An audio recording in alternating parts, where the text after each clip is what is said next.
Do you know why you shouldn't open the curtains at night on a train? One day, while I was on a train, we got caught in a heavy snowstorm. Through the window, I saw a tall, slender figure waving at me in the thick fog. Just as I was wondering what it was, my dad's face changed drastically, and he quickly closed the curtain, trembling as he said to my mom, "It's here." "What's here?" I asked, confused. By this time, it was nearly 6 in the evening, and it was getting dark. My mom was dozing off in her seat, completely unaware of anything unusual. It's here. It's staring at me from the mountains," my dad said, his voice filled with indescribable fear.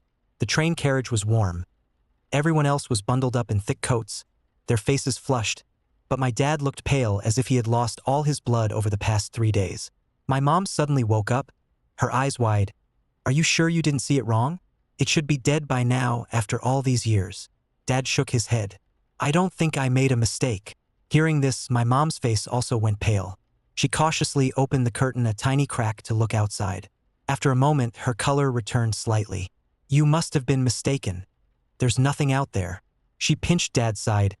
"You idiot. Are you trying to scare me because you see I'm dozing off?" It can't be. I clearly saw something," Dad muttered. "Stop pretending." Mom rolled her eyes. "We've been here for so many years, and that thing has never appeared. How is it that it shows up now on our one trip away? We're nearly 200 kilometers from there." Dad nodded. "That's true. Maybe I was mistaken. Even if that thing's alive, it shouldn't be able to catch up to us from this far away." He was unconvinced and opened the curtain a crack to peek outside again. Just one glance, and his body jolted as he nearly jumped from his seat. His reaction caught the attention of the other passengers. Mom slapped him hard. "What are you freaking out for? It's here, it's really here." Dad's expression grew serious. Mom leaned closer to the curtain gap, and in the next instant, she shuddered and slumped back in her seat. Dad quickly wrapped his arms around her, trembling all over, looking utterly lost. "What do we do? It's here and we can't escape." Despair filled Mom's face. "Why? It's been decades. Why is it still haunting us?" I was puzzled by my parents' reaction. "Dad, Mom, what is it we're talking about?" Dad shook his head. "We can't say its name. Once we do, it'll remember our voices, and we'll really be done for." I didn't quite grasp my parents' fear and curiously looked out the window. The figure appeared even larger than before, seemingly covered in thick fur. The daylight was fading, and from the distance, I couldn't see it clearly, but it looked like a long, human-shaped creature with long limbs. Originally, it had been halfway up the mountain, but in just a few moments, it was at the foot of the hill. An unsettling feeling made my legs tremble involuntarily. Mom suddenly pinched her thigh, regaining some strength. "Lee, we can't just wait here to die." Dad nodded in agreement. However, the train had come to a halt due to the heavy snowfall, and we had no idea how long we would be stuck. If that thing could chase us for 100 or 200 kilometers, it wouldn't take long for it to reach us here. After a moment of thought, Dad decided to look for the conductor in another carriage. He returned shortly, looking grim. "The snow is too heavy. We won't be able to move until tomorrow. It's over." Mom sank back down, her face ghastly pale. After a moment of silence, Dad suddenly grabbed Mom tightly. "Let's go. We need to get to another carriage. There are so many people on this train, with all their different scents. If we move, maybe that thing won't find us." "Okay." Mom got up immediately, pulling me along towards the other carriage. In those days, train routes were limited, and the carriage was packed with people, loud and bustling. Dad let out a small sigh of relief, and the three of us huddled closely in a corner. I could feel their palms sweaty and freezing. We could only wait now. No matter how powerful that creature was, it couldn't break through the train. As long as we could get moving, we'd be safe. It wouldn't be able to catch up. Just then, a scream pierced through the carriage, silencing the noise instantly as everyone turned to see where it came from. It was a young man, his face illuminated by the dim lights, eyes glued to his phone, tears streaming down his face. "Dad, Mom!" His voice was hauntingly sorrowful, and my parents pushed through the crowd to check on him. Upon seeing the young man's face, they exchanged a glance, their expressions shifting. "Dongzi, what happened?" Dongzi couldn't stop the tears. "Lee, sister-in-law, my parents are gone." "What?" My parents exchanged worried glances and pressed him for details. "What do you mean?" Dongzi held up his phone, showing them the screen. I leaned in curiously and saw a bloody scene displayed. The image showed Dongzi's yard, where two figures lay on the ground, decapitated and grotesquely disfigured. Their bodies torn apart by something unseen, with blood pooling on the ground. The passengers around us turned pale at the sight. "How tragic," someone whispered. "Could it have been a bear that came into the village? There are creatures like that in the mountains here. These destructive beasts should be exterminated," passengers murmured. But my parents kept their heads down, silent. I felt a wave of discomfort rise in me, pushing back the urge to vomit. "Dad, Mom, could it be that thing's doing?" My parents quickly covered my mouth. "Don't say such things." Dongzi seemed to hear my words and suddenly looked up. "What did you say? What thing?" Dad hurried to explain. "I shared a scary story before. The kid doesn't understand and is just talking nonsense." Still lost in his grief, Dongzi didn't ponder much and continued flipping through his phone's gallery. "How could this happen? I just left home for a few hours. How could they be gone?" In the album were pictures taken by Dongzi when he left home, showing his parents standing at the gate, waving at him. The photo was blurry due to the distance, and only their shapes were visible. Dongzi stared at the photo, tears streaming down his face. Just then, someone curiously asked, "What is that?" Dongzi turned in surprise and saw a middle-aged passenger pointing at his phone. "Zoom in on the photo." Although Dongzi didn't understand, he zoomed in on the picture. The middle-aged man suddenly pointed at a corner. "Yes, right there." In the photo, behind the yard wall, stood a blurry figure, extending its long arms as if waving at the camera. In that moment, the scene froze. "What kind of thing is this?" Dongzi's face changed instantly. In the photo, Dongzi's parents stood in front of the yard wall, only about half their bodies visible. However, the blurry figure towered above the wall, easily over 2 meters tall. This sight gave Dongzi goosebumps all over. "This thing could be the one that killed your parents?" the middle-aged man said after a moment of silence. "Is it a bear?" Dongzi asked, trembling. In the cold winter outside, shrouded in thick fog, the creature in the photo appeared dark and indistinct. "Maybe, but I've lived this long and never seen a bear that big." The middle-aged man shook his head. "No, that's definitely not a bear," someone countered. "Bears hibernate in winter. They wouldn't be out. And look at those long arms. Bears can't have arms like that." Dongzi swayed nervously. "Then what is it?" The surrounding passengers fell silent, unable to provide an answer. My parents exchanged glances, and I could see my mom struggling, as if she wanted to say something, but Dad gently tugged at the hem of her shirt and shook his head. In the end, my parents said nothing about that thing. After comforting Dongzi a little, they led me to a corner of the carriage. "Dad, Mom, why not tell Dongzi?" I asked quietly. Dad ignored me and said softly to Mom, "We can't tell him. Dongzi just came out. His parents' scent is still on him. If that thing ate them, it might notice Dongzi." Mom seemed reluctant, but Dad gritted his teeth and said, "Our lives are more important. I'm sorry, Dongzi." Time passed quickly, and the air was thick with tension. Outside the train, it was pitch dark, and we couldn't see a thing.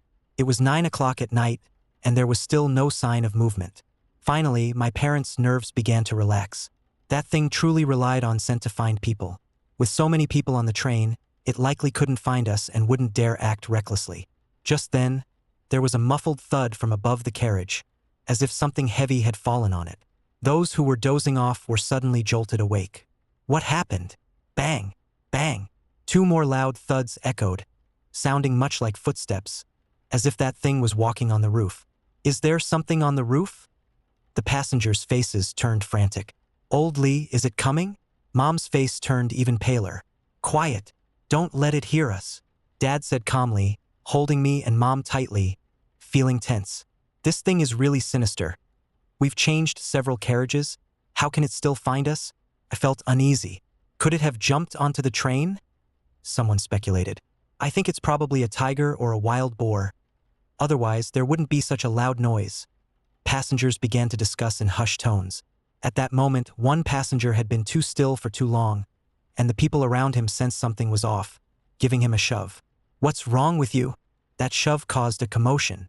The passenger collapsed limply, and only then did everyone realize his head was missing, with a neat cut around his neck as if it had been sliced off by a sharp object. "Ah!" A scream shattered the silence of the carriage, and chaos erupted instantly.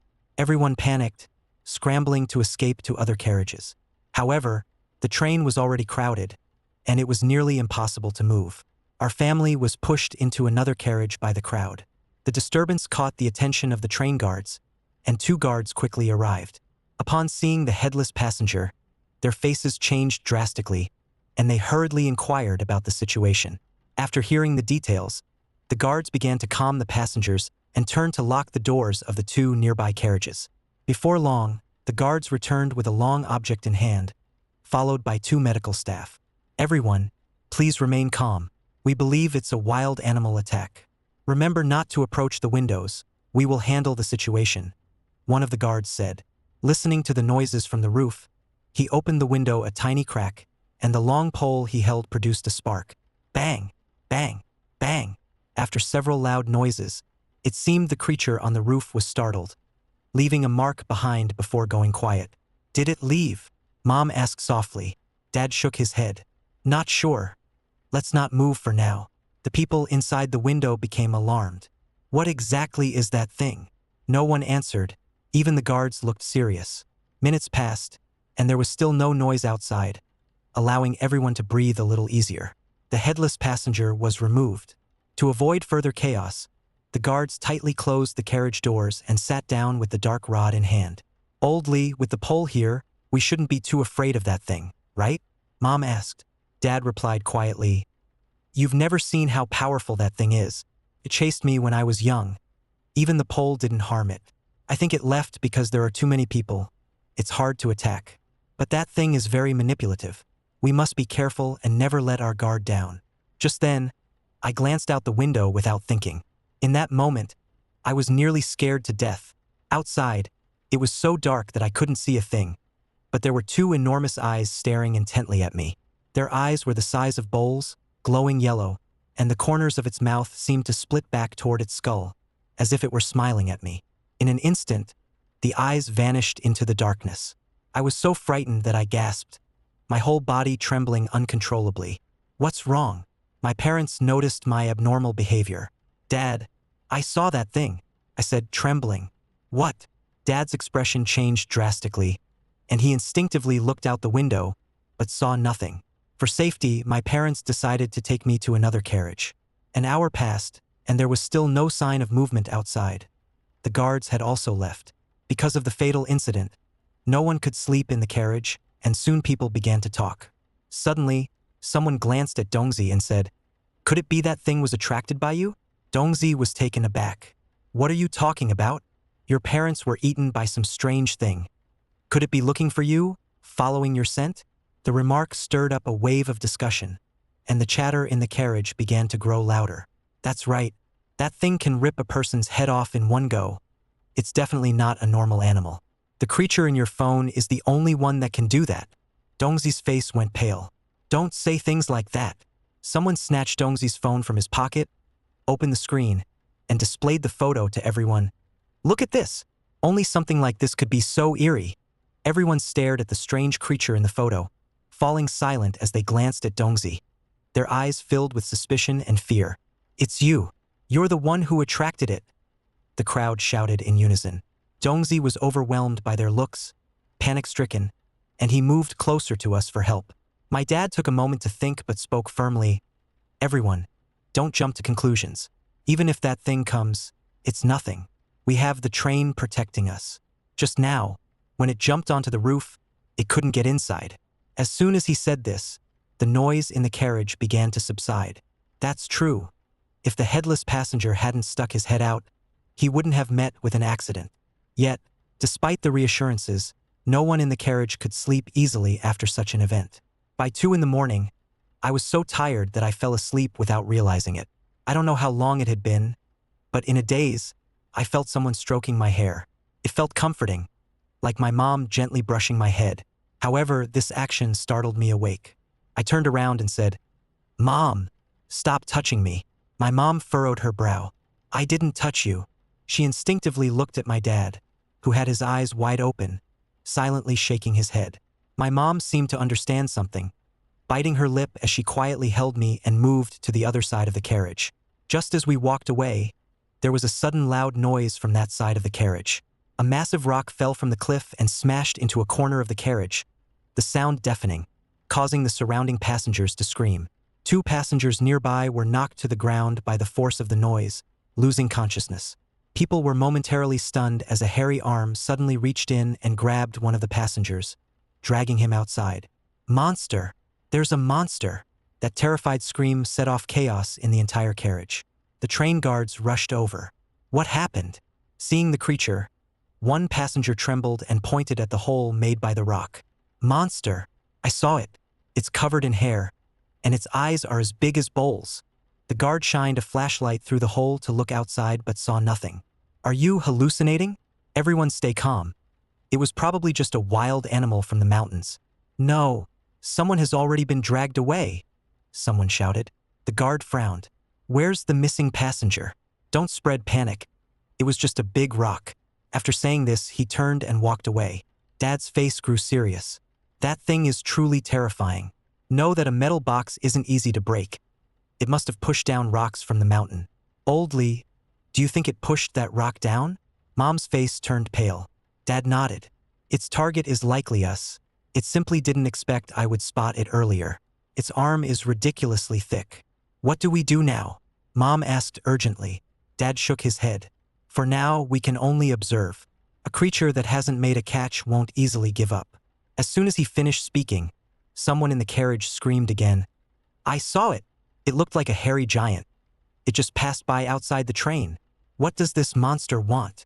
Panic spread throughout the carriage, and everyone was thrown into disarray. "Shouldn't we escape?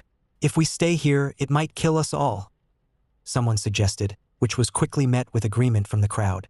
"Are you crazy? If we run out now, we'll become its target," someone warned loudly. But the caution fell on deaf ears, and someone began smashing the window with a hammer. "Lee, sister-in-law, let's escape too." Dongzi appeared beside us, panic-stricken. Dad shook his head. "No!" Dongzi, seeing he couldn't persuade us, finally joined the crowd as they rushed out. Watching Dongzi's back, I felt something was off. Suddenly, I tugged at my dad's shirt. "Dad, I need to tell you something." "What is it?" I pointed in Dongzi's direction, my voice trembling. "Dad, didn't Dongzi die a few years ago?" My parents' faces froze instantly. "I think I remember Dongzi had already died years ago. You even took me to his funeral." Dad frowned. "Are you sure you're not mistaken? When did Dongzi die?" I patted my head, starting to doubt myself. Could it be that I really remembered it wrong? My parents didn't answer me again but quietly looked out the window. It was now early morning. Outside was completely dark, shrouded in thick fog. In this situation, going outside was obviously irrational, yet that's exactly what everyone did. Dad suddenly changed his expression. "It's bad. Someone in the carriage has been bewitched by that thing." He looked anxiously at those rushing outside. "If we wait until everyone has left, we'll become living targets." "Old Lee, should we also go out?" Mom suggested softly. Time was running short. Dad hesitated for a moment, then gritted his teeth and said, "All right, we'll change into clothes from the suitcase to mask our scent." He took an air freshener from Mom's bag and sprayed it on us, preparing to change our scent to counter potential threats. "Let's go." Dad dashed out first, taking my mom and me with him. Most of the passengers in the carriage had already left, visibility was low, and everyone used flashlights to light the way. Dongzi turned around again, nervously saying, "Lee, sister-in-law, let's go together. I'm scared." Dad hesitated but nodded. "You need to take off your clothes and change into something else." Dongzi didn't understand but did as he was told. Then Dad sprayed air freshener on him before leading him to follow the others toward the foot of the mountain. Half an hour passed, and the crowd gradually dispersed. Our family, Dongzi, and a few people Dad brought along totaled 10 people. Most of them had no flashlights and the lighting was inadequate. Visibility was extremely low. Suddenly, the wind picked up in the mountains, thickening the fog so that visibility dropped below a meter. Dad raised his voice. "Everyone, let's call out a number as we walk." Everyone responded. The mountain road was difficult to navigate, and after another half hour, we still hadn't made much progress. Dad stopped, cleared his throat, and began counting 1, 2, 3, 4, 5, 6, 7, 8, 9, 10, 11. At that moment, everyone panicked. There were clearly only 10 people. Where did the 11th come from? Who's there? Come out! Someone shouted, and the entire carriage instantly tensed up. Come out! A group of people began shouting. Dad and Mom held my hand tightly, and we were all drenched in cold sweat. What are you doing? Why are you counting? A person emerged from the thick fog, and everyone's gaze shifted to him. He said in a low voice, I took the wrong path and got separated from the others. Can I join you? Though everyone was reluctant, they silently let him in, and the group set off again. A few minutes later, a scream suddenly echoed from the mountains. Dad's expression changed. That thing is starting to harm people. Mom's face also turned white immediately. Everyone fell silent, concentrating on moving quickly forward. As we walked, the screams from the mountains continued one after another. We had no idea how many had fallen victim. Fortunately, those sounds were still relatively far away, and that monster wouldn't find us in the short term. An hour later, the fog began to thin, and visibility improved to a few meters. By then, it was past 5 in the morning, and we could hear roosters crowing and dogs barking at the foot of the mountain. Quickly, once we reached the foot of the mountain, we can find a vehicle to leave this cursed place. Dad shared the good news, and everyone quickened their pace. Finally, after half an hour, we arrived in a village where the screams from the mountains gradually faded. Upon reaching the foot of the mountain, a group of people began to scatter in all directions. Our family came to the door of a house with its lights on and knocked urgently.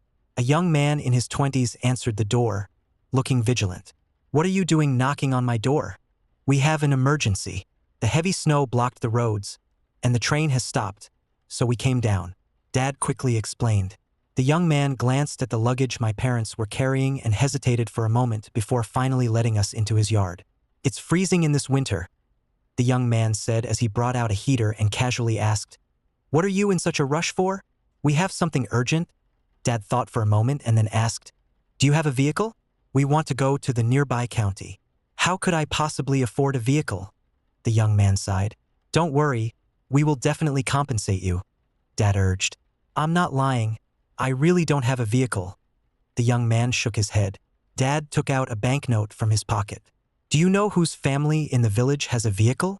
The young man was momentarily taken aback, but then pushed the banknote back to Dad. The village chief has a tricycle. I can go ask. Thank you, young man, Mom said gratefully. The young man shook his head, indicating it wasn't necessary, and then locked the yard gate as he prepared to leave. By the way, remember to knock 4 times when you come back. First knock once, then 2 knocks in quick succession, and finally 1 more knock, Dad quickly added. What does that mean? The young man frowned. It's just that we're worried about others coming in. Dad cleared his throat. Though the young man was puzzled, he didn't ask any more questions and nodded before leaving. Old Lee, aren't we going with him? Mom asked quietly. Let's just wait. I don't know if that thing is following. If it is, it would be dangerous for us to leave with the young man, Dad replied, shaking his head. Mom considered this and agreed. It was the right time to see if that thing had followed us. Before long, a loud engine roared outside, and a vehicle seemed to stop at the gate. Moments later, footsteps approached. Is it here? Dad's face brightened, ready to open the door. Just as he reached the door, he paused again to wait for the agreed signal. Knock, knock, knock. The urgent knocking echoed. Who are you? Dad asked nervously. An old man's voice came from outside. Didn't you tell Irwa to come find me? He said you needed a ride to the county. If not, I'm leaving. Wait a moment, Dad quickly called out. Didn't Irwa tell you how to knock? What's there to discuss about knocking? Said the old man, his voice sounding impatient. You're an outsider. Why are you so cautious? Are you hiding something? The old man's tone turned slightly mocking. As soon as he finished speaking, the frantic knocking resumed, sounding as if it would smash the door down. Open up, open up. Dad's face grew tense, and he took a step back. Mom was panicking too. Old Lee, don't tell me it's that thing knocking at the door? Mom's voice trembled. Dad embraced me and Mom, saying nothing, visibly tense. My heart raced as I looked up at Dad. His face was as white as a sheet. Soon, a horn sounded outside, and the knocking abruptly stopped. Not a minute later, the knocking started up again, accompanied by a middle-aged man's voice. Open up! It's freezing out here. Who are you? Dad and Mom were both dumbfounded. Who am I? The middle-aged man was momentarily stunned. I'm the village chief. Didn't you ask Lee Irwa to find me to take you to the county? Did he tell you how to knock? Dad's voice shook. Oh, right. The middle-aged man thought for a moment, knocked once, followed by 2 quick knocks, and finally one more knock. Hearing the signal, Dad opened the gate. Outside stood a man in his 40s, and next to him was a tricycle. Chief, did you notice anything strange when you came earlier? Dad asked through the gate. I thought I saw a shadow in the fog. The village chief frowned. We encountered something too as we descended. We couldn't see clearly. Not sure if it was a bear. Dad replied in a low voice. Upon hearing this, the village chief hurried into the yard and firmly closed the door. Why didn't you say that earlier? I was in a rush to get on the road and didn't think of it. Who knew it followed us down? Dad responded before changing the subject. Chief, can you sell me your vehicle? Mom glanced at Dad, seemingly understanding his intention. If we let the chief drive us and that thing followed, it might endanger him too. How much can you offer? The village chief asked. Dad pulled out some banknotes. This is all I have. Is it enough? The village chief counted the money and shook his head. That won't buy my tricycle. I'll just take you there. With no other options, my parents had to allow the village chief to take us away on the tricycle. The vehicle had just driven a short distance when the village chief suddenly slammed on the brakes and turned to us with a strange expression. Have you considered that Lee Irwa came to find me? But why didn't he follow me back? My parents froze. What do you mean by that? The village chief smirked ominously. Is it possible that I'm actually not the village chief? My parents' faces turned to terror, but the village chief suddenly burst out laughing. Don't be afraid. He just went to the vegetable garden to pick some vegetables. Dad forced a smile. Old brother, don't scare me. I'm not very brave. The village chief started the tricycle. Buckle up. I'm going to accelerate. With that, he pressed the gas pedal, and the vehicle sped away from the village. Once we left the village, the fog thickened again. We drove for several kilometers without any unusual occurrences, but my parents visibly tensed up. The village chief was in a good mood, humming a tune, but soon his voice trailed off. Why do I feel like something is following me? He said nervously. Dad's expression grew serious as he looked around. What could possibly be following us? The village chief muttered something under his breath and continued driving. After a while, he began to feel more uneasy and suddenly spotted a tall shadow in the fog. What is that?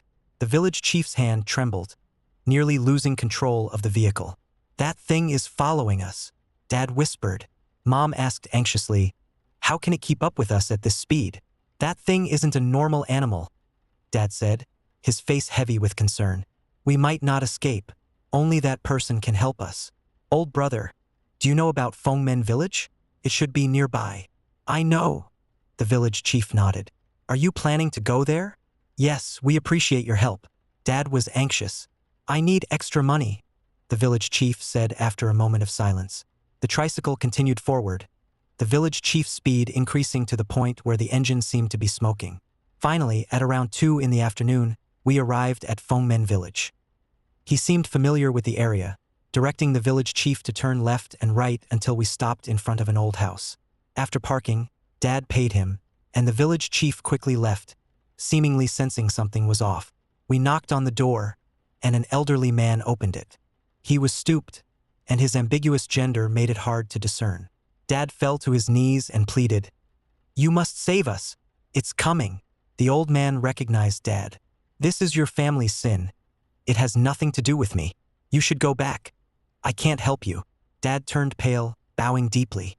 "Even if you don't want to save me, my child and wife are innocent. Can you help them?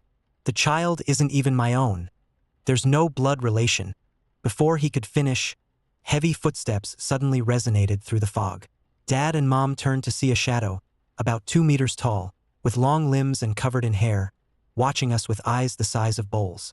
The old man sighed and stepped outside, calling into the fog, "Sister, after all these years, can't you let go?" The figure swayed but showed no reaction.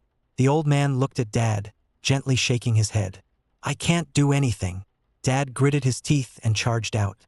"If you're not satisfied, then kill me, but spare my wife and child. They're innocent." With that, Dad knelt before the towering figure, desperately bowing his head.